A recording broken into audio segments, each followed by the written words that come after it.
It was Winnie Chapman, our cleaning lady, who raised the alarm after finding the bodies at 8 a.m. on Saturday, August 9, 1969.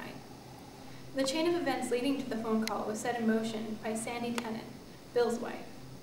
She and Sharon, who were close friends, spoke on the phone or saw each other every day. When Sandy called Arcelio Drive number and got no reply, it worried her. She knew that someone should be home because Sharon had no plans to go out.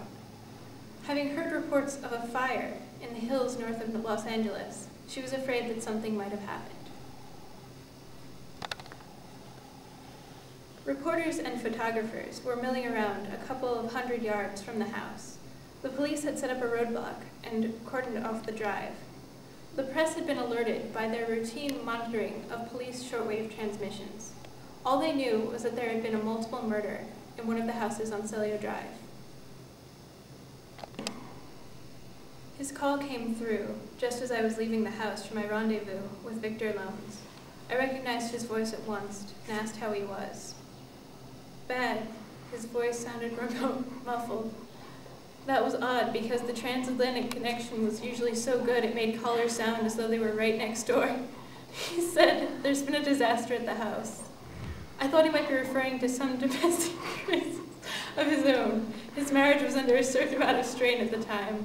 "Whose house?" I asked. "Yours," he said. "Sharon's dead. Wojciech's dead too. And they're all dead." I heard myself say, "No, no, no." Andy and Michael were looking at me curiously. I couldn't take in what Bill was saying. "What happened?" I asked. Start. Scores of people later claimed to have been invited to the house that night. Some of them may simply have gotten their dates wrong. Sharon was planning a big party for August 18th, my birthday, and had already issued some invitations, but no one was expected that night. Scores of people later claimed to have been invited to the house that night. Some of them may simply have gotten the date wrong.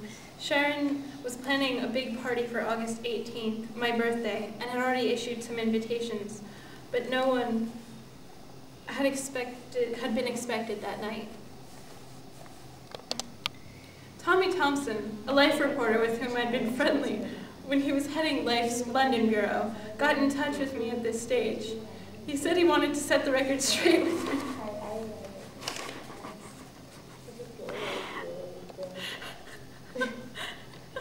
Having known Sharon and me in London,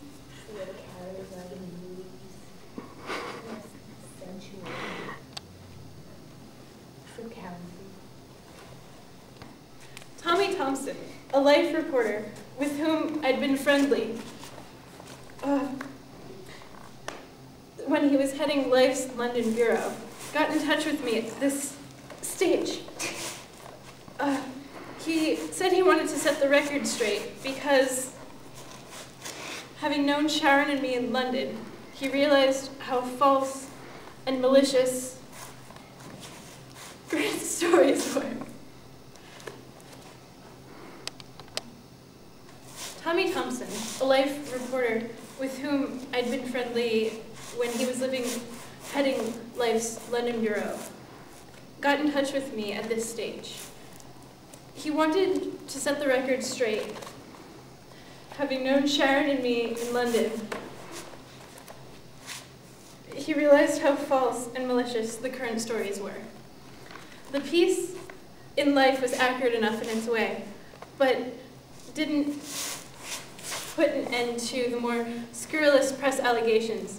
In fact, it gave rise to a rumor that Life had paid me $5,000 to pose for a photograph on the porch. Sharon's death is the only watershed in my life that really matters. Before she died, I sailed a boundless, untroubled sea of expectations and optimism. Afterward, whatever consciousness of enjoying myself, I felt guilty. A psychiatrist I met shortly after her death warned me that it would take me 4 years of mourning to overcome that feeling. It had taken me 4 years already.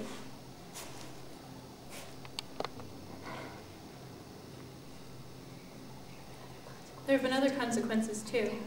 I doubt if I shall ever again be able to live on a permanent basis with any woman, no matter how beautiful, bright, easygoing, good-natured, or attuned to my moods.